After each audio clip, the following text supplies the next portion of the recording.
Hello students, this is Deepak Gaurahabe for you. For understanding the topics in simple way, just keep in touch. So without wasting our time, let's get started. Hello everyone, this is third unit of your class 10th CBSE.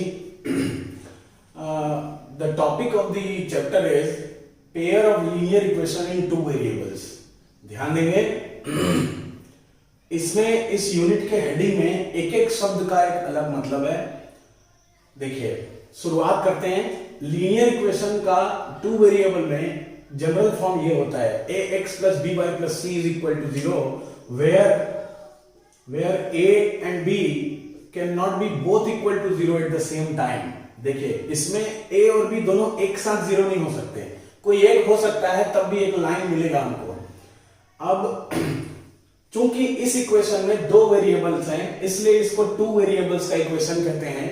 दो variables हैं, देखेंगे x and y दो variables हैं. यहाँ पे linear equation कहने का कारण है जब इनका ग्राफ ड्रॉ करते हैं तो वो एक स्ट्रेट लाइन बनाता है. देखिए ये मैंने पहले से एक इक्वेशन है x plus 2y is equals to 4.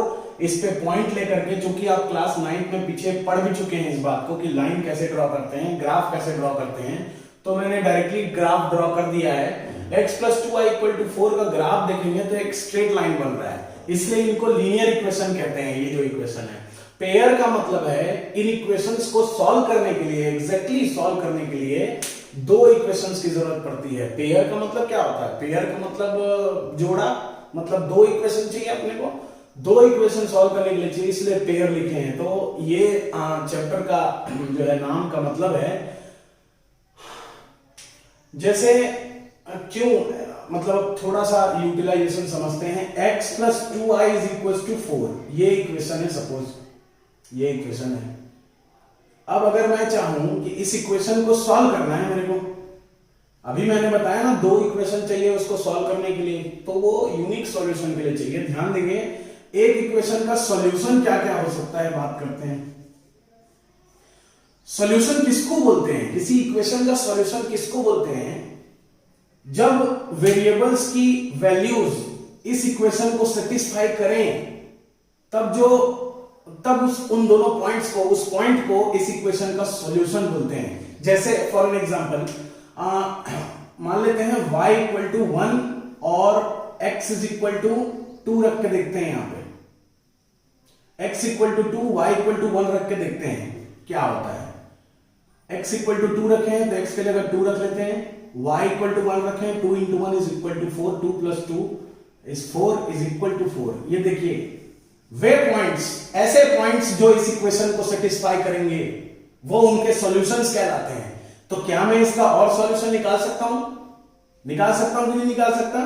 कोई भी वैल्यू आप रख दीजिए, y इक्वल टू 0 रख दीजिए, y इक्वल टू 0 रखेंगे तो x इक्वल टू क्या आ जाएगा? 0 रखेंगे तो x इक्वल टू 4 आ जाएगा. तो 4 और 0 एक सॉल्यूशन, 4 और 0 हो गया एक सॉल्यूशन. यहां पे जैसे अपन ने देखा था 2 और 1 एक सॉल्यूशन हो गया इस इक्वेशन का. तो इस इक्वेशन में आप जैसे जैसे y की वैल्यू रखते जाएंगे वैसे वैसे x की वैल्यू आते जाएगी. यहां आप x का वैल्यू रख के y की वैल्यू निकालते जाइए. वो सारे पॉइंट्स, सारे के सारे पॉइंट्स इस इक्वेशन के सॉल्यूशन कहलाएंगे. अब इतने सारे सॉल्यूशंस कैसे हो सकते हैं एक इक्वेशन के? क्योंकि ये स्ट्रेट लाइन बना रहा है और ये जितने सॉल्यूशंस आप इसके निकालेंगे वो सब के सब इस स्ट्रेट लाइन के किसी ना किसी पॉइंट को रिप्रेजेंट करते हैं. एक इक्वेशन में कितने पॉइंट्स हो सकते हैं? एक स्ट्रेट लाइन में कितने पॉइंट्स हो सकते हैं? एक स्ट्रेट लाइन में तो इनफाइनाइट पॉइंट हो सकते हैं. तो इसका मतलब एक इक्वेशन का सॉल्यूशन, जो टू वेरिएबल के एक इक्वेशन का सॉल्यूशन इनफाइनाइट होता है. अब ऐसे क्वेश्चंस आपको एक्सरसाइज में मिलेंगे भी कि ये एक ही इक्वेशन दे देगा और इसका सॉल्यूशन करिए. तो आप अपने मन से कोई भी वैल्यू x की या y की जिसको आपको अच्छा लग रहा है, जो आपको सिंपल लग रहा है, आप उसमें वैल्यू रखिए. उस हिसाब से दूसरे वेरिएबल की वैल्यू निकालते जाइए. जितने ग्रुप ऑफ पॉइंट्स मिलेंगे वो सारे के सारे उसके सॉल्यूशन हैं, क्योंकि ये स्ट्रेट लाइन है. स्ट्रेट लाइन में इनफाइनाइट पॉइंट्स होते हैं. अब देखेंगे होता क्या है जब हम दो लाइन ले लेते हैं. जब दो लाइन लेते हैं तो क्या होता है, बात करेंगे. दो लाइन लेते हैं, जैसे एक लाइन का इक्वेशन, तो एक लाइन का ग्राफ तो मैंने यहां ड्रॉ कर दिया. दूसरे लाइन की ग्राफ ड्रॉ करते हैं. कोई एक और लाइन ले लेते हैं x plus y is equal to 1। ये बहुत ही सिंपल लाइन है, इसका ग्राफ बनाने की कोशिश करते हैं। डायरेक्ट वैल्यू को निकालते हैं, डायरेक्ट निकालते हैं वैल्यू, है ना। उतना ज्यादा पॉइंट लिख करने की जरूरत नहीं है फिलहाल अभी, क्योंकि ये आप पहले पढ़ भी चुके हैं। एक्स वाई, एक्स का वैल्यू मान लीजिए 0 रखते हैं तो y का वैल्यू क्या आ जाएगा, x की वैल्यू 0 होगी तो y का वैल्यू 1 आएगा। x की वैल्यू -1 रखते हैं, -1 रखते हैं तो y की वैल्यू क्या आ जाएगा, 1 + 1 2 आ जाएगा। x की वैल्यू 1 रखेंगे, x की वैल्यू 1 रखेंगे तो y का वैल्यू क्या आएगा, 1 -1 उधर जाएंगे तो 0 आ जाएगा, y की वैल्यू 0 आ जाएगी। ये 3 पॉइंट्स मिले आपको, 0 1 -1 2 और 1 0। देखिए मैं वहां भी 3 पॉइंट ही लिया था, यहां भी 3 पॉइंट ही लिया हूं। हालांकि एक स्ट्रेट लाइन बनाने के लिए आपको केवल 2 पॉइंट चाहिए, 2 पॉइंट में आप जो है 2 पॉइंट को मिला देंगे तो वो स्ट्रेट लाइन तो बन ही जाएगा, लेकिन आपको पता नहीं चलेगा कि वो स्ट्रेट लाइन है कि नहीं, because 2 points are always collinear. 2 point जो है हमेशा आपस में लीनियर ही होते हैं, लेकिन जब आप 3 पॉइंट लेते हैं तब आपको पता चलता है कि वो लीनियर एक्चुअली में है कि नहीं है। अगर 3 पॉइंट तीनों एक सीध में आए, एक लाइन में आए, तभी वो एक स्ट्रेट लाइन कह सकते हैं आप इसको। इसलिए मिनिमम 3 पॉइंट लेना आपको बहुत जरूरी है, ठीक है। देखते हैं 0 1 यहां पुट करते हैं, 0 पे y में 1 ये है 0 1। अब -1 2, x पे -1 है, y पे 2 है, तो यहां कहीं पे आएगा पॉइंट, ये हो गया आपका -1 पे 2। अब आगे देखें 1 पे 0, x पे 1 y पे x पे 1 y 0, ये देखिए ये 1 0, ये देखेंगे आप इसको ध्यान से,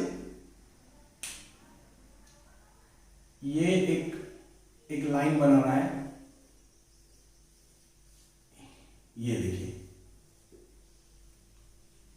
ये एक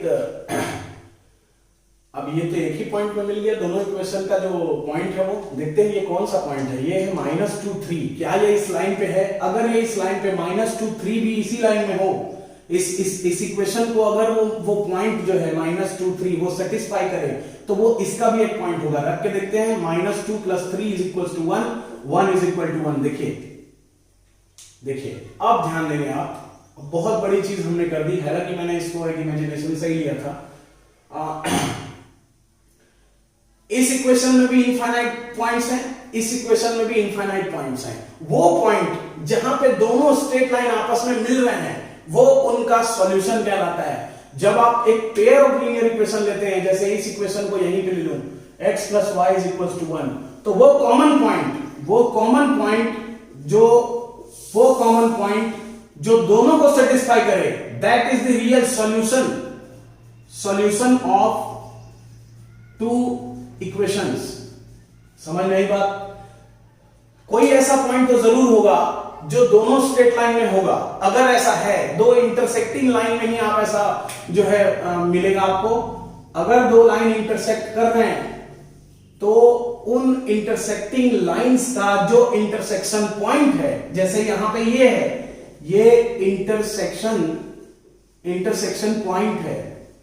तो स्ट्रेट लाइन में जब 2 लाइन इंटरसेक्ट करते हैं आपस में, तो जो इंटरसेक्टिंग पॉइंट होता है वही उसका सॉल्यूशन होता है। इस ग्रुप ऑफ इक्वेशन का सॉल्यूशन यही इंटरसेक्शन पॉइंट -2 3 है, क्योंकि आप देखें कि इसमें एक वेरिएबल पॉइंट ले, एक पॉइंट है जो आपस में वेरी कर रहा है, यहां पे भी एक पॉइंट है जो वेरी कर रहा है। वो दोनों के दोनों ऐसे पॉइंट्स जो दोनों इक्वेशन में हो, तो वो जो है ऑब्वियसली इंटरसेक्टिंग पॉइंट ही होगा। इसलिए इंटरसेक्टिंग पॉइंट ही इन दोनों इक्वेशन का सॉल्यूशन है। अभी आगे जो है इस चैप्टर में और है कि आप इक्वेशन को देख के कैसे जो है निकालेंगे सॉल्यूशन, तो उन सब चीजों को और समझते हैं। यहां पे मैंने 3 अलग-अलग पेयर ऑफ लीनियर इक्वेशन, 3 अलग-अलग पेयर मैंने लिए हैं ताकि आपको एनालाइज करने में आसानी हो। ध्यान से देखेंगे, x + y = 1, x + 2y = 3, ये एक पेयर ऑफ इक्वेशन है। इसके लिए मैंने ग्राफ बनाया है। देखिए मैंने ये काम सब आपकी आसानी के लिए किया है ताकि आपका समय बर्बाद ना हो और मेरा भी।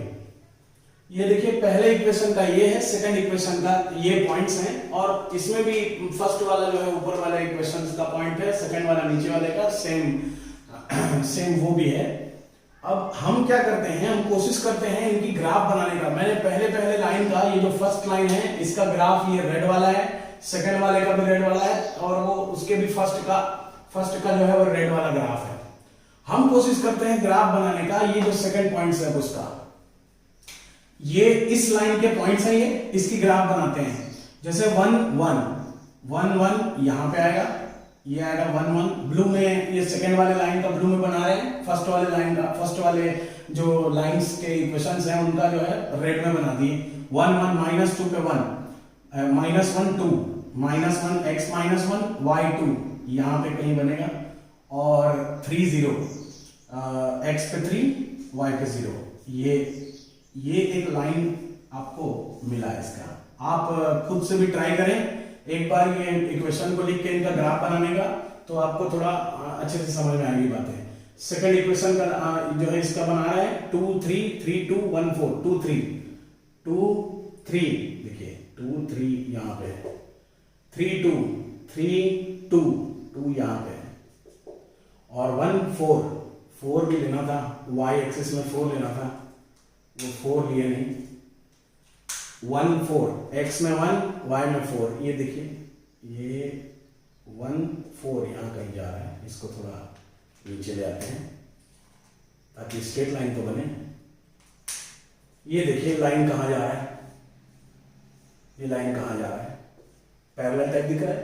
अब इसमें आते हैं, ये तो समस्या है। 1 2 देखिए x1 y2 x1 y2 यही देखिए 1 2 2 1, ये देखिए सेम पॉइंट्स हैं। आप इस इक्वेशन को सॉल्व भी करेंगे तो आपको सेम पॉइंट्स मिलेंगे, अगर आप सेम लेंगे तो ऑब्वियसली यहीं पे होगा पॉइंट, यहां पे ही होगा, तो ब्लू वाला जो है वो भी इसके ऊपर ही बनेगा। ठीक है, ये 3 तरीके की कंडीशन हो सकती है आपके पेयर ऑफ लीनियर इक्वेशन में। इस टाइप्स के लाइन को, जो इस टाइप के इक्वेशन को जो आपस में इंटरसेक्ट कर रहे हैं, इनको इंटरसेक्टिंग लाइंस बोलेंगे, इंटरसेक्टिंग लाइंस बोलेंगे।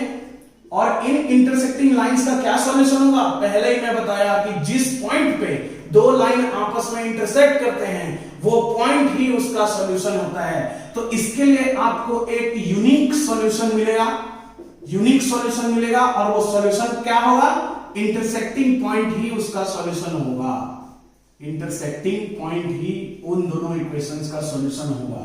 मेरे को ये बताइए, ये दोनों पैरेलल लाइंस हैं, इस टाइप के इक्वेशन में ये दोनों पैरेलल लाइंस हैं, पैरेलल लाइन है, ये कहीं मिलेगा क्या?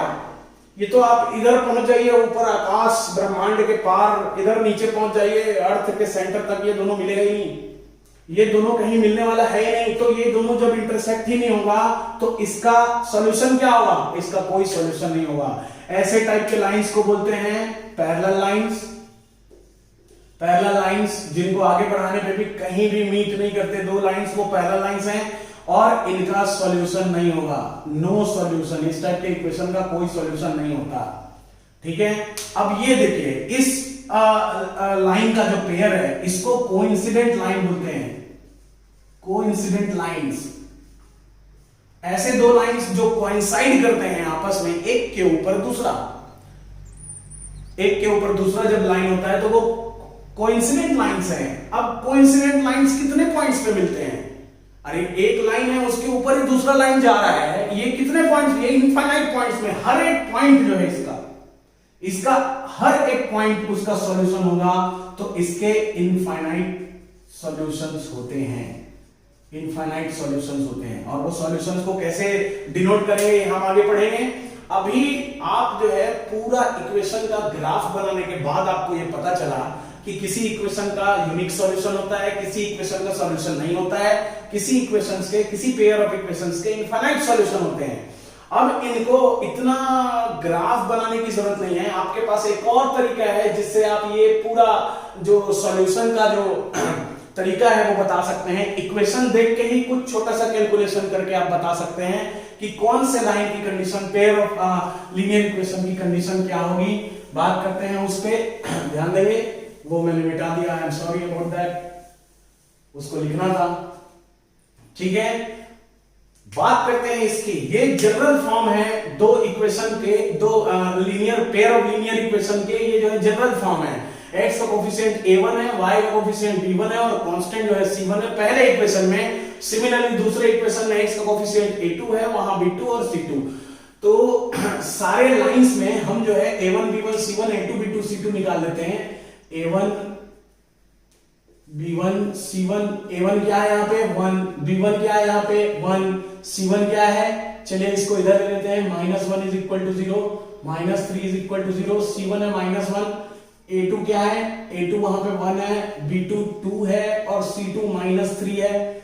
यहां पे देखें a1 1 है, b1 1 है और c1 -2 है। इसको इधर लाके बता रहा हूं मैं। हालांकि आप जो है इन नंबर्स को अगर उस साइड राइट हैंड साइड में भी रहने दे तो भी जो है आंसर में कोई चेंज नहीं होने वाला, लेकिन अभी स्टैंडर्ड फॉर्म वो ले रहे हैं इसलिए ले रहा हूं।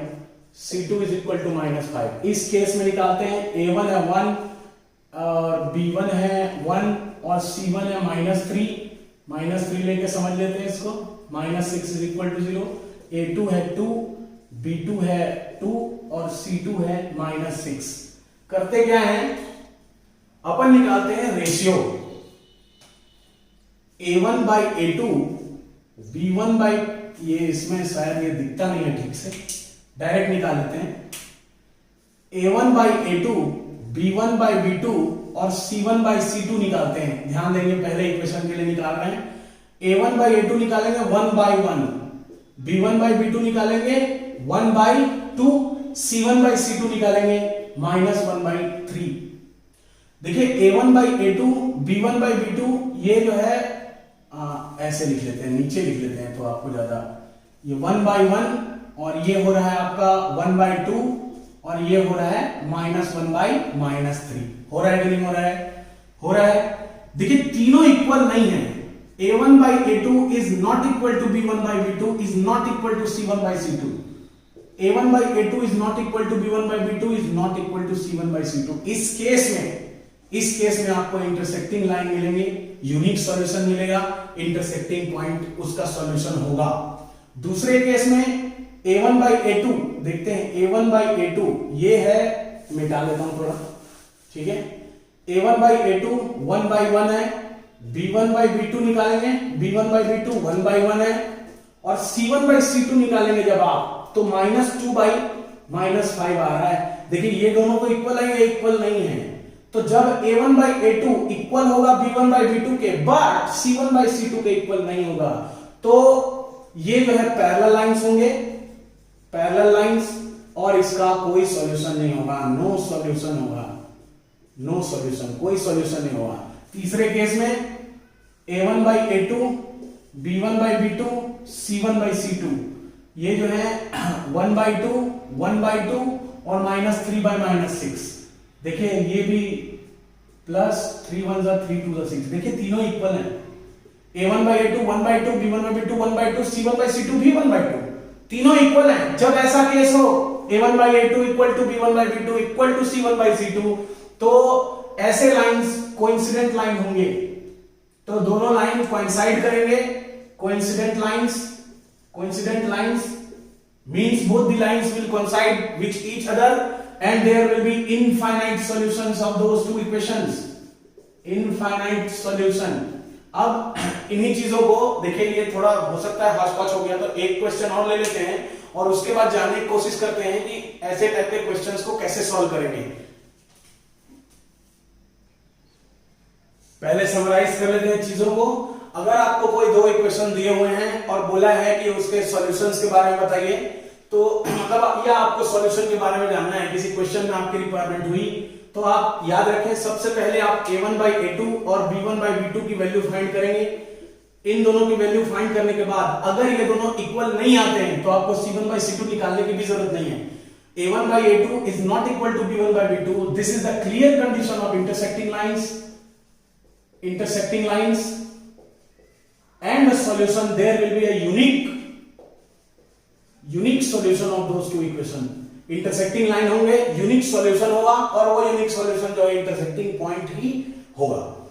दूसरा कंडीशन है, अगर आपने a1 by a2 निकाला और equal to b1 by b2 आ जाता है तो आप c1 by c2 निकालेंगे। c1 by c2 अगर इक्वल नहीं आता, this condition a1 by a2 equal to b1 by b2 not equal to c1 by c2, ये पैरेलल लाइंस की कंडीशन है, पैरेलल लाइंस की कंडीशन है, and there will be no solution, no solution of those two equation, क्योंकि parallel line है, मिलेंगे ही नहीं, obviously simple सी हो, पहले याद करें।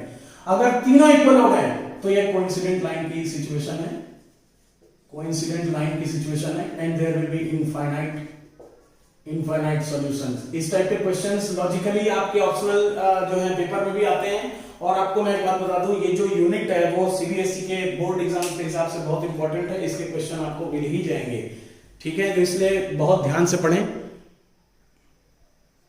देखिए एक्सरसाइज 3.1 में, एक्सरसाइज 3.1 में आपको 3 वर्ड प्रॉब्लम दिए गए हैं, वो आपकी प्रैक्टिस के लिए हैं। आप उन वर्ड प्रॉब्लम्स को जो है इक्वेशन के फॉर्म में कैसे डिनोट करेंगे, ये आपने बहुत ही पीछे पड़ चुका है, इसलिए मैं उसको नहीं बता रहा हूं। अगर किसी को तब भी डाउट हो तो आप मेरे से पूछ सकते हैं, मैं उसको भी बता दूंगा। एक्सरसाइज 3.2 में जो पहला क्वेश्चन है, एक्सरसाइज 3.2 का फर्स्ट क्वेश्चन कह रहा है जो वर्ड प्रॉब्लम दिए गए हैं उनको ग्राफिकली सॉल्व करना है।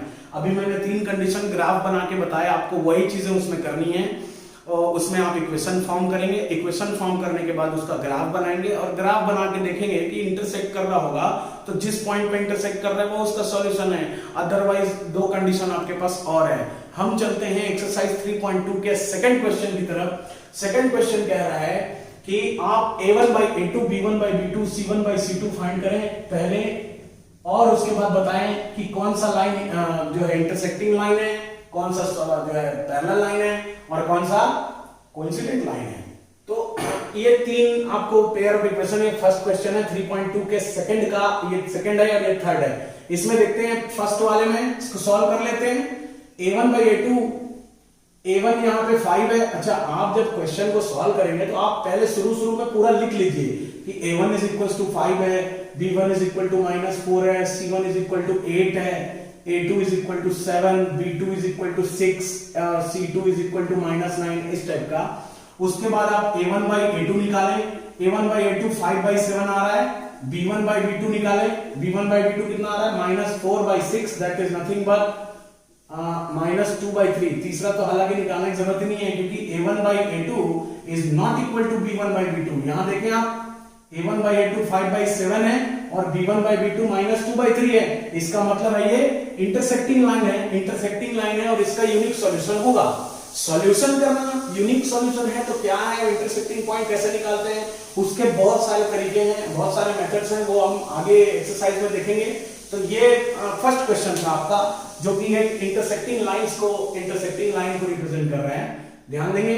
सेकंड क्वेश्चन के लिए लिखते हैं बात, सेकंड क्वेश्चन देखते हैं। सेकंड क्वेश्चन में देखिए a1 की जगह पे 9 है और a2 की जगह 18 है, b1 जो है 3 है, b2 6 है, c1 12 है, c2 24 है। a1 by a2 9 by 18, 9 by 18 is nothing but 1 by 2, 9 1 जा 9 2 जा, ये हो गया 1 by 2। b1 by b2 निकालेंगे, ये क्या आएगा, b1 by b2 3 by 6। Again देखिए ये 1 by 2 है तो a1 by a2 is equal to b1 by b2 आ गया। अब c1 by c2 को निकाल करके देखते हैं क्या होता है। c1 by c2 find out करें, 12 by 24 that is also 1 by 2, 1 by 2 1 by 2 1 by 2, a1 by a2 is equal to b1 by b2 is equal to c1 by c2। तो ये कोइंसिडेंट लाइन है, ये इंटरसेक्टिंग है, ये intersecting line है, ये coincident line है। तो ऑब्वियसली ये देखिए, अच्छा ये पैरेलल लाइन होगा, देखते हैं उसको भी देख लेते हैं। अब जो है जब प्रैक्टिस से ही होता है, देखिए मैथ्स में आप जो है चीजों को लिख के प्रैक्टिस करें, अदरवाइज आपको बहुत प्रॉब्लम होगी बाद में। 6 2 -3 -1 और ये 10 और 9, ध्यान देंगे। a1 by a2 6 by 2 that is 3 by 1, b1 by b2 -3 by -1 that is 3 by 1, but c1 by c2 this is c, okay, 10 by 9, ध्यान देंगे ये 3 by 1, ये 3 by 1, ये 1 है, और ये 10 by 9। a1 by a2 is equal to b1 by b2 but not equal to c1 by c2। तो these are parallel lines, ये parallel line की कंडीशन है और इसका कोई सॉल्यूशन नहीं होगा।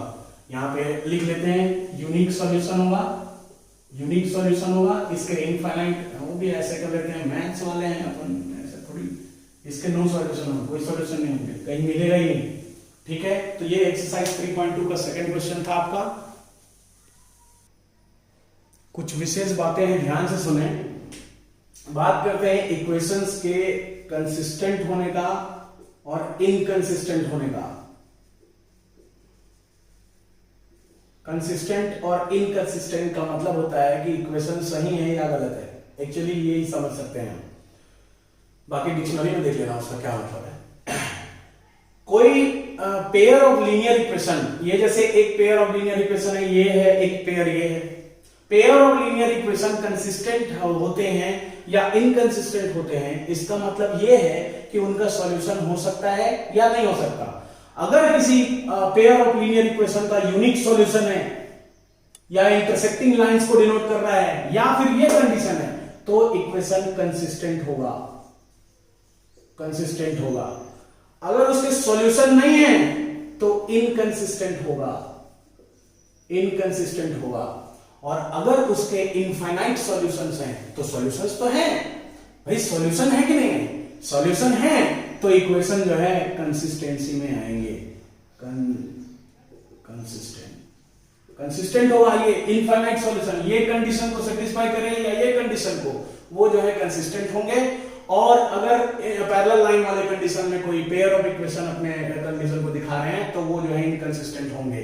अब आपके एक्सरसाइज 3.2 के थर्ड क्वेश्चन में और फोर्थ क्वेश्चन में, दोनों में बहुत सारे पेयर ऑफ लीनियर इक्वेशन दिए हुए हैं, उनमें से 3 को मैंने सेलेक्ट करके लिख दिया है। ठीक है, क्वेश्चन नंबर थर्ड ये कहता है कि आप जो पहले तो कंसिस्टेंसी और इनकंसिस्टेंसी को चेक करें, खाली इतना ही है उसमें। फोर्थ क्वेश्चन में क्या है कि कंसिस्टेंसी इनकंसिस्टेंसी को चेक करने के बाद अगर कंसिस्टेंट है तो ग्राफ बना के सॉल्व करिए उसको। तो एक क्वेश्चन उसका भी देख लेंगे, पहले इसको देखते हैं। इसमें कुछ नहीं करना है, फर्स्ट क्वेश्चन को देखा जाए, a1 by a2 निकालते हैं, डायरेक्ट निकालते हैं आप, 3/2 बहुत हो गया है ना। b1 by b2 कितना है, b1 by b2 2 by -3। देखिए ये दोनों इक्वल नहीं है, ये दोनों इक्वल नहीं है, तो ये इक्वेशन कंसिस्टेंट है, ये कंसिस्टेंट है। ठीक है, थर्ड क्वेश्चन है उसी थर्ड का फर्स्ट है, ये वो कंसिस्टेंट आ गया। थर्ड का थर्ड क्वेश्चन है, अब a1 by a2 b1 by b2 निकालते हैं। a1 है वहां पे 3/2। अच्छा, इस इक्वेशन को आप जो है देखते हैं, पहले इसको लिख लेता हूं मैं। इसको आप सिंप्लीफिकेशन भी कर सकते हैं इसका, 3/2x + 5/3 y = 7। इसका एलसीएम वगैरह लेके आप जो है उसको सिंप्लीफाई भी कर सकते हैं। तो ले लेते हैं, देखिए 3 है, 2 है, 6 से मल्टीप्लाई कर देते हैं पूरा। तो यहाँ पे 6 से मल्टीप्लाई करेंगे तो 6 बचेगा, यहाँ पे भी 6 से मल्टीप्लाई कर लिए, यहाँ पे भी 6 से मल्टीप्लाई कर दिए। 2 3 6, 3 2 6, और ये तो ठीक है, 3 3 9x + 10y = 42। आप किसी भी इक्वेशन में कोई भी नंबर मल्टीप्लाई कर सकते हैं, दोनों साइड, आपकी मर्जी। सेकंड इक्वेशन वहां पे दिया है 9x - 10y = 14। ध्यान देंगे, a1 by a2 निकालते हैं। a1 by a2 है 9/9, 9/9 that is 1। b1 by b2 है 10 by -10, 10 by -10 मतलब -1। तो ये दोनों रेशियो तो इक्वल आया नहीं, तो मतलब ये भी एक कंसिस्टेंट इक्वेशन है पहला वाला, इसका भी यूनिक सॉल्यूशन होगा। अब ये बाकी आप जो है 3.2 के थर्ड क्वेश्चन को बनाएंगे। हम आगे बढ़ते हैं और चलते हैं फोर्थ क्वेश्चन की तरफ, जिसमें भी लगभग सेम काम करना है। ये एक्सरसाइज 3.2 का फोर्थ क्वेश्चन है आपका। फोर्थ क्वेश्चन में लिखा है कि check whether the following equations are consistent और inconsistent and if consistent obtain the solution graphically. इसका मतलब है कि पहले इक्वेशन को चेक करना है कि वो जो है इक्वेशन कंसिस्टेंट है या इनकंसिस्टेंट है, और अगर कंसिस्टेंट मिला तो उसको ग्राफिकली उसको सॉल्व करने का पहला मेथड है, उस मेथड से उसको सॉल्व करना है इक्वेशन को। तो ध्यान दे दें, पहला क्वेश्चन से बनाना शुरू करते हैं, चारों को बनाएंगे। आप ध्यान से देखें, डायरेक्ट हम लेंगे, a1 by a2 निकालते हैं पहले क्वेश्चन के लिए। a1 by a2 1/2, b1 by b2 निकालते हैं। b1 by b2 देखिए, y का कोफिशिएंट 1, y का कोफिशिएंट 2, ये भी 1/2, तो ये तो डायरेक्ट इक्वल आ गया, इक्वल आया। अब तीसरा वाला निकालते हैं c1 by c2। अब आप ध्यान दें, मैं यहाँ पे 5/10 ही कर रहा हूँ, क्योंकि देखिए इसको लेफ्ट साइड में ले जाएंगे तो -5 और -10 हो जाएगा। रेशियो में, साइन में कोई फर्क पड़ने वाला है नहीं, इसलिए मैं डायरेक्ट ही निकाल दे रहा हूँ। 5/10 कर लीजिए, तो ये भी आया 1/2। देखिए a1/a2, b1/b2, c1/c2 तीनों का जो है 1/2 आ रहा है। ये कौन सी कंडीशन है? ये कोइंसिडेंट लाइन की कंडीशन है। कोइंसिडेंट लाइन की कंडीशन है। तो कोइंसिडेंट लाइन क्या होते हैं? हमेशा कंसिस्टेंट होते हैं, कंसिस्टेंट होते हैं। अगर आप इसको ग्राफ बनाने जाएंगे तो आप ग्राफ बना लेंगे इसका, अपन जब तब ग्राफ बनाएंगे जब यूनिक सॉल्यूशन आएगा, तब उसको ग्राफ बना के सॉल्व करेंगे। इसमें क्या करना है, जब आप ग्राफ बनाएंगे आपको कोई भी लाइन मिलेगी, उसी के ऊपर दूसरी लाइन मिलेगी। सॉल्यूशन आप यहां से लिख ही नहीं सकते क्योंकि ये तो इनफाइनाइट सॉल्यूशन है। इस इक्वेशन को देख के आपको सॉल्व करना पड़ता है इसको। इसका सॉल्यूशन कैसे करते हैं आप देखिए, इनफाइनाइट जो सॉल्यूशन है उनके सॉल्यूशन को कैसे लिखते हैं ये मैं बताने जा रहा हूं। इसमें से कोई भी वेरिएबल को, जैसे y को k मान लेते हैं पहले, तो x का वैल्यू क्या आएगा? कोई भी एक इक्वेशन से, पहले इक्वेशन से, दूसरे इक्वेशन से आप किसी एक वेरिएबल को कुछ दूसरा कांस्टेंट टर्म मान लीजिए। तो y को हम k मानेंगे तो x का वैल्यू क्या आएगा? 5 minus y, that is 5 minus k। 5 minus k मिलेगा। x का वैल्यू क्या मिला? 5 माइनस k। y का वैल्यू क्या था? k। ये उसका आंसर है, ये आंसर है। Where k is real number, k यहाँ पे एक रियल नंबर है। अब आप देखिए 5 माइनस k और k मैं सॉल्यूशन में लिख रहा हूं, इसका क्या मतलब है? 5 माइनस k और k लिखने का मतलब है आप k की जगह कोई भी वैल्यू रखिए, दो पॉइंट्स, एक एक पॉइंट्स आपको मिलते जाएंगे, कोऑर्डिनेट्स मिलते जाएंगे और इसके इनफाइनाइट सॉल्यूशन होंगे। तो ये उसका आंसर है। आप इस बात को ध्यान रखें। चीजें समझ में ना आए तो आप कमेंट कर सकते हैं। देखते हैं आगे सेकंड क्वेश्चन की बात करें। सेकंड क्वेश्चन में x minus y equal to 8, 3x minus 3y is equal to जो भी दिया है अपन देखते हैं आगे कि वो कंसिस्टेंट है कि नहीं है, और अगर है तो उसको सॉल्व करते हैं। x minus y equal to 8, देखिए x का कोफिशिएंट 1, सेकंड इक्वेशन में x का कोफिशिएंट 3, 1/3 आया। b1/b2 ये देखिए -1 और -3, -1 डिवाइडेड बाय -3 ये भी 1/3 आ गया। c1/c2 8/16, 8/16। यहां देखिए ये कंडीशन देखिए a1/a2 तो b1/b2 के इक्वल है, 1/3 1/3, लेकिन ये 8 2 16 होता है तो is not equal to c1/c2। ये कौन सी कंडीशन है? ये इनकंसिस्टेंसी है, इनकंसिस्टेंट है इक्वेशन। पैरेलल लाइंस की कंडीशन है और इसका कोई सॉल्यूशन नहीं होगा। थर्ड वन देखते हैं, तीसरा वाला देखते हैं। देखिए मैं वीडियो में जो है थोड़ा फास्ट पढ़ा रहा हूं। फास्ट इसलिए पढ़ा रहा हूं क्योंकि एकदम स्लो हो गया तो आपको बोर लगने लगेगा, बोर लगने लगेगा। आप 5-10 मिनट वीडियो देखेंगे उसके बाद बंद कर देंगे। फास्ट पढ़ाने का मतलब ये है कि जिसको समझ में नहीं आ रहा है, आपके पास यूट्यूब है, ये वीडियो बनी हुई है, डली हुई है, आप कभी पीछे जाकर के देख सकते हैं। ठीक है, तो अगर आपको चीजें समझ में ना आए तो आप फिर से उसको देख लीजिए, तो क्या है बार बार देखेंगे तो समझ में आ जाएगा। ठीक है, लेकिन मैं ऐसे ही वेस्ट नहीं कर सकता टाइम आपका। तीसरा क्वेश्चन देखते हैं, थर्ड वन है ये, थर्ड वाला है वो, उसमें पॉइंट चेंज करना भूल जाता हूँ कभी कभी मैं, आप थोड़ा टॉलरेट कर लें बातों को। इसमें a1/a2 देखिए, a1 है 2, a2 है 4, तो 2/4 दैट इज नथिंग बट 1/2। इसको रहने देते हैं 1/-2 -1/2। देखिए यहाँ पे b1 जो है वो 1 है और b2 जो है वो -2 है, इसलिए -1/2 आया। अब यहां से a1/a2 is not equal to b1/b2, मतलब ये इक्वेशन जो है इंटरसेक्टिंग लाइन का इक्वेशन है। ये pair of equation intersecting line का है जिसका एक यूनिक सॉल्यूशन होगा। मैं लास्ट बार ग्राफ को बना के बता रहा हूं, इसके बाद क्योंकि आप भी बोर हो जाएंगे इसलिए ग्राफ इसके बाद नहीं बनाएंगे। पहले बार देखते हैं, मैं डायरेक्ट ग्राफ बना के आता हूं। ये देखिए थर्ड क्वेश्चन के दोनों इक्वेशन के लिए मैंने अलग अलग ये जो है पॉइंट्स बना चुका हूं। ठीक है, इसके बाद ग्राफ बनाने को लेकर के समझते हैं। ये देखिए इसमें 0 6 3 0 2 2 एक पॉइंट है इस वाले लाइन में, इस वाले लाइन में सेकंड वाला लाइन इक्वेशन यही है, 2 से डिवाइड कर दिया था ताकि वो सॉल्यूशन करने में आसानी हो। तो ये 0 -2 1 0 और -1 -4 इसके दो पॉइंट्स हैं। ध्यान देंगे, पहले इसके लिए लाइन बनाते हैं इस इक्वेशन के लिए। 0 पे x0 y6, x0 y6 ये वाला पॉइंट हो गया 0 6, x3 y0 देखिए x3 y0 यहां पे x3 y0, x2 y2, x2 y2, x2 y2 यहां पे x2 y2 यहां पे x2 पे 2। ये देखिए ये एक स्ट्रेट लाइन बना और वो थोड़ा सा क्या है इधर उधर हो जाता है, जब आप इसको ग्राफ पेपर में बनाते हैं तो बहुत सही लाइन बनता है, एकदम सीधी सीधी लाइंस बनती हैं। तो खैर फिलहाल आप इसको जो है मान के चलें कि ये एक स्ट्रेट लाइन है, हालांकि ये थोड़ा ऐसे जा रहा है लेकिन है वो स्ट्रेट लाइन। थोड़ा इधर आएगा, ये थोड़ा इधर आएगा, लाइन बनाते हैं, लाइन बनाना है, ठीक है, ये लाइन बन गया, एक स्ट्रेट लाइन मिल गया। सेकंड वाले के लिए बनाते हैं। सेकंड वाले के लिए x 0 -2, x है 0 y है -2, ये है 0 -2, x 1 y 0, x में 1 x का 1 यहाँ है और y में 0 है, x का 1 y में 0 यहाँ है।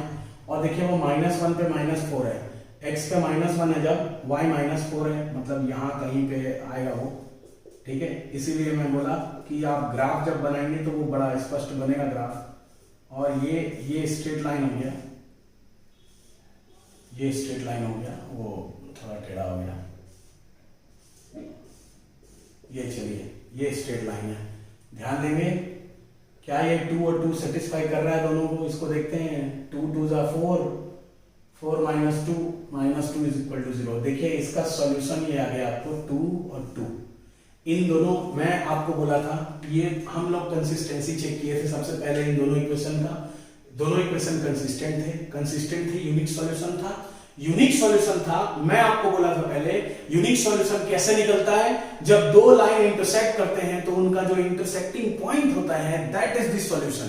तो यहां पे देखिए ये दोनों लाइन इधर से ये गया, इधर से ये गया, यहां कट कर रहा है, यहां कट कर रहा है, तो ये पॉइंट के कोऑर्डिनेट इन दोनों इक्वेशन के सॉल्यूशन होंगे।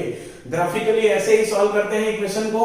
दो इक्वेशन दिए गए होंगे, बोले ग्राफिकली सॉल्व करिए और आंसर बताइए। तो पहले का ग्राफ बनाना है, दूसरे का ग्राफ बनाना है। जिस पॉइंट पे वो दोनों कट करेंगे उस पॉइंट का x कोऑर्डिनेट x होगा और y कोऑर्डिनेट y का आंसर होगा।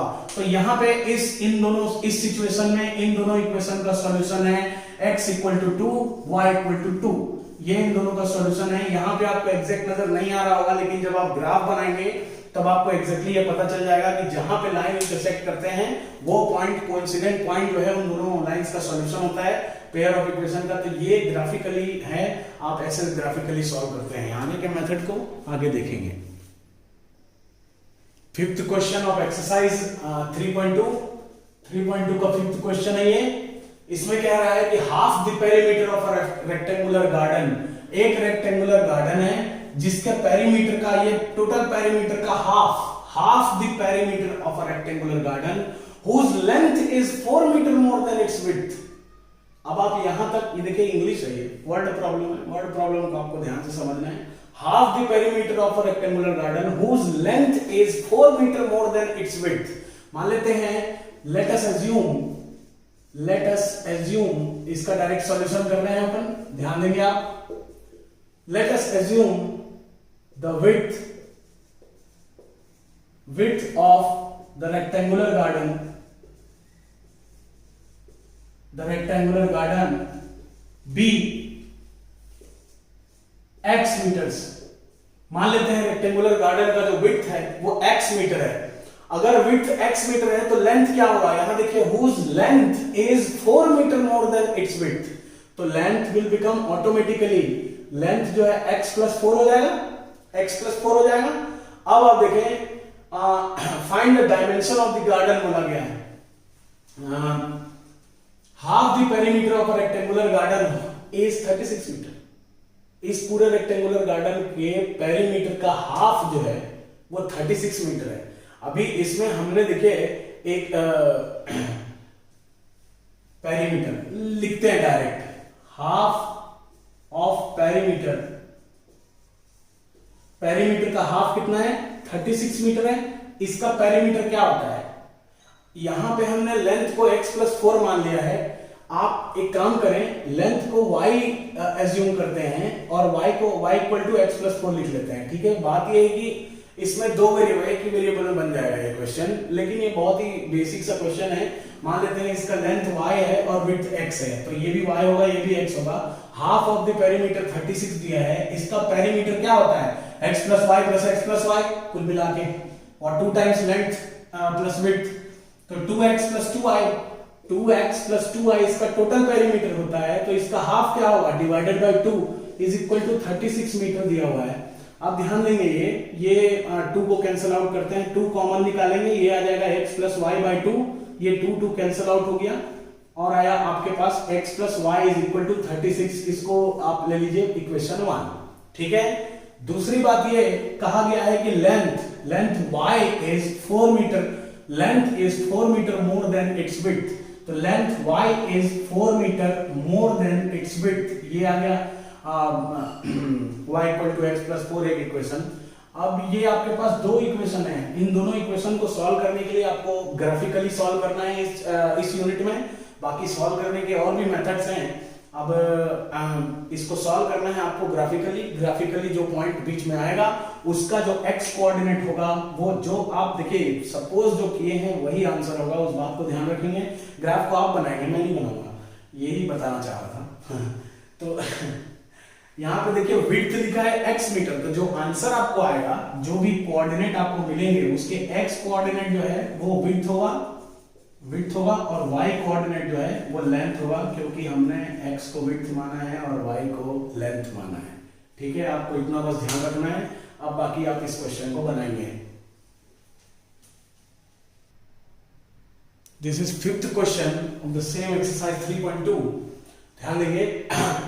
Question says, given the linear equation 2x plus 3y minus 8 equals to 0, write another linear equation in two variables such that the geometrical representation of the pair so formed is intersecting lines, parallel lines, coincident lines.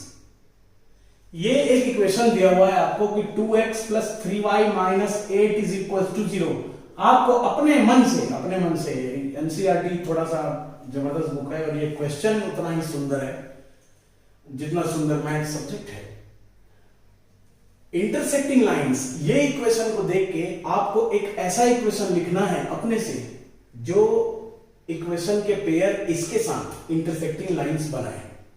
आपको पता है कि आपको equation a1 by a2 is not equal to b1 by b2, बस इतना लिखना है। ऐसा एक इक्वेशन लिखिए कि a1 by a2 b1 by b2 के इक्वल ना हो, तो वो इंटरसेक्टिंग लाइन दिखाएगा। जैसे 2x है यहाँ पे, मैं यहां पे लिख देता हूं 2x सेकेंड इक्वेशन में, प्लस 3y है, इसको माइनस 3y कर दीजिए, आपका आंसर आ गया। या यहां पे कोई भी नंबर आप plus 6y, a1 by a2 जो है b1 by b2 के इक्वल नहीं होना चाहिए, तो वो इंटरसेक्टिंग लाइंस बनेगा। अब यहां पे 2x plus 6y minus 8 is equal to 0, same line मैंने लिख दिया, देखिए माइनस 8 और 2x, बस y को चेंज कर दिया। a1 by a2 b1 by b2 के इक्वल नहीं है, बस ये आपका एक लाइन हो गया। आप ऐसे अपने मन से कुछ भी लिख सकते हैं, कुछ भी, बस a1 by a2 b1 by b2 के इक्वल नहीं होना चाहिए। सेकंड का आंसर देखते हैं। पैरेलल लाइंस बोला है, पैरेलल लाइंस में देखेंगे कि a1 by a2 equal to b1 by b2 होता है और not equal to c1 by c2 होता है, not equal to c1 by c2 होता है। तो इसके पैरेलल लाइन का इक्वेशन कैसे लिखेंगे? ये जो है कोइंसिडेंट नहीं इंटरसेक्टिंग था, ये ऐसे लिख देते हैं, ऐसे इंटरसेक्टिंग लाइन से। ठीक है, अब पैरेलल वाले का इक्वेशन लिखना है, पैरेलल लाइन वाले का हमको इक्वेशन लिखना है। तो a1 by a2 b1 by b2 के बराबर होना चाहिए और c1 by c2 नहीं होना चाहिए। एक काम करते हैं, इसको डबल करते हैं। 2x को डबल करके आप 4x लिख दीजिए, 3y को डबल करके आप 6y लिख दीजिए। तो देखिए 2 by 4 1 by 2 हो गया, 3 by 6 भी 1 by 2 हो गया। 2 को मल्टीप्लाई किए हैं तो 1 by 2 तो होना है। अब ये माइनस x में माइनस 8 में जब 2 को मल्टीप्लाई करेंगे वो माइनस 16 होगा। माइनस 16 को छोड़ के कुछ भी लिख दीजिए यहाँ पे, वो पैरेलल लाइन हो जाएगा। जैसे प्लस 7 इज इक्वल टू 0, ये एक पैरेलल लाइन है इसका, क्योंकि a1 by a2 देखिए a1 by a2 इक्वल है b1 by b2 के, लेकिन इक्वल नहीं है c1 by c2 के। ये माइनस 8 by 7 है, थोड़ी इक्वल होगा 1 by 2 के, है ना। तो ये एक पैरेलल लाइन बन गया। थर्ड इक्वेशन में जैसे देखा जाए, ऐसे आप कोई भी ट्रिक लगा सकते हैं, बस ये कंडीशन जो सेटिस्फाई होना चाहिए तो फिर आपका आंसर मिल जाएगा। कोइंसिडेंट लाइंस कब होते हैं? जब तीनों इक्वल होता है, a1 by a2 b1 by b2 c1 by c2 equal होता है। इसमें मल्टीप्लाई कर दीजिए, पूरा मल्टीप्लाई कर दीजिए, कोई भी नंबर 3 का मल्टीप्लाई कर देते हैं। 3 2 जा 6x प्लस 3 3 जा 9y 3 8 जा 24, दिस इज आंसर। ये लाइन जो है इस लाइन से पैरेलल लाइन बनाएगा। देखिए सिर्फ हमने 3 का मल्टीप्लाई किया और कुछ तो नहीं किया, मतलब ये वही लाइन है। आप इसमें 3 का डिवाइड करेंगे वापस वही लाइन आ जाएगा। तो सेम लाइन है तो सेम एक ही जगह बनेगा ना, 2 लाइन, लेकिन इक्वेशन 2 बने हैं। तो ये जो है आपके कोइंसिडेंट लाइन का कंडीशन है। आप जो है ऐसे इस टाइप के क्वेश्चंस को हैंडल करेंगे। ये लास्ट क्वेश्चन है आपका एक्सरसाइज 3.2 का। Last question says, the question says draw the graph of the equation x minus y plus 1 equal to 0 and 3x plus 2y minus 12 equal to 0. Determine the coordinates of the vertices of the triangle formed by these lines and the x-axis and shed the triangular region. कुछ नहीं है, same काम है। इस equation का graph बनाना है, उस equation का ग्राफ बनाना है। मैंने दोनों इक्वेशंस के जो पॉइंट्स हैं उनको लिख लिए हैं। अब ये पॉइंट तो आपको निकालना आता होगा, नहीं आता क्लास 9 में आप पढ़े थे, और थोड़ा और प्रैक्टिस कर लीजिए, आ जाएगा। ये इनके पॉइंट्स मैंने निकाल लिए, इनके पॉइंट्स निकाल लिए। इसके बाद देखिए क्या करना है, ग्राफ तो ड्रॉ कर लिए, उसके बाद determine the coordinates of the vertices of the triangle. एक ट्रायंगल है, उस ट्रायंगल के वर्टिसेस का कोऑर्डिनेट डिटरमाइन करना है जो कि फॉर्म्ड बाय दीज लाइंस, जो इन दोनों लाइन से एंड द एक्स एक्सिस बोला है, मतलब इन दोनों लाइन और एक्स एक्सिस से के बीच में जो ट्रायंगल बनेगा उस ट्रायंगल के वर्टिसेस को आपको फाइंड करना है। देखिए x x dash y y dash, ठीक है। इन लाइंस को यहां पे बनाते हैं, इसलिए मैंने अब लास्ट काम छोड़ा है। इसके बाद ग्राफ को मैं डायरेक्ट बताऊंगा कभी भी। 0 1 x0 x0 y1 x0 y1 ये रहा, ये है 0 1, पहले लाइन बना रहे हैं। 1 2 x1 y2 x1 y2 मतलब यहां कहीं ये 1 2 है, और x -1 y0, x -1 है, x -1 है, y0 है, तो ये -1 0 का पॉइंट है। ये आपका बना ये फर्स्ट लाइन, ये आपका बना फर्स्ट लाइन, ठीक है। ये पहला वाला लाइन बन गया, फर्स्ट वाला। सेकंड वाला देखते हैं, x0 y6 x0 y6 यहां 0 6, x4 y0 x4 है y0 है, x जो है 4 है, y0 है यहां पे 0 4, नहीं x4 y0 है ना, तो 4 0 होगा ना। x2 y3 x2 y जो है 3 यहां कहीं पे, यहां x2 y3 देखिए ये एक लाइन बना आपको, सॉरी थोड़ा सा इसमें प्रॉब्लम होता है डायरेक्ट बोर्ड में लाइन खींचना, ठीक है। ये देखिए ये एक स्ट्रेट लाइन बन गया, और ये जो पॉइंट है जहां पे इंटरसेक्शन पॉइंट है वो अब जब ग्राफ बनाएंगे तो यही पॉइंट मिलेगा, 2 3 पॉइंट होगा, ठीक है। खैर क्वेश्चन में पूछा है कि find the coordinates of the vertices of the triangle formed by these lines. एक ट्रायंगल बना है जो इन लाइन से और एक्स एक्सिस से बना है। देखिए ब्लैक वाला लेते हैं, देखते हैं वो ट्रायंगल कहां है। ये रहा वो ट्रायंगल, ये एक लाइन, ये दूसरा लाइन, और ये एक्स एक्सिस वाला लाइन। देखिए ये एक ट्रायंगल बना है। इन ट्रायंगल के तीनों वर्टिसेस क्या होंगे, मान लेते हैं ये ए है, ये बी है और ये सी है। तब ए का पॉइंट क्या है, ए के कोऑर्डिनेट्स हैं 2 3, बी के कोऑर्डिनेट्स क्या हैं, बी के कोऑर्डिनेट्स ये वाला बी है, -1 0 है, -1 0 है, और सी के कोऑर्डिनेट क्या है 4 0 है, 4 0। ये आपका देखिए ये आंसर है, आपको तीनों कोऑर्डिनेट्स इस ट्रायंगल के मिल गए, ये आंसर है। आप इस टाइप से एनालाइज करते हैं। एक्सरसाइज 3.2 जो है यहाँ पे खत्म होता है। आपको मैं बोलूंगा जितने अभी एडवाइस है मेरे तरफ से, जितने एग्जांपल में क्वेश्चंस हैं आप सारा क्वेश्चन बनाएंगे। एनसीईआरटी के बुक को ईच एंड एवरी लाइन आप पढ़ें, उसको बहुत ही बेसिक चीजें आपको पता चलेंगी, और आप एग्जाम्पल को प्रैक्टिस करें, और सारे क्वेश्चन आंसर जो हैं 3.1 में जो वर्ड प्रॉब्लम है, 3.2 में जितने क्वेश्चन है, इससे आपकी प्रैक्टिस बढ़ेगी और आपका जो है टॉपिक में ग्रिप बढ़ेगा। इसलिए आप प्रैक्टिस कभी कम ना करें। Thank you. Please like, subscribe and share the video if you like it.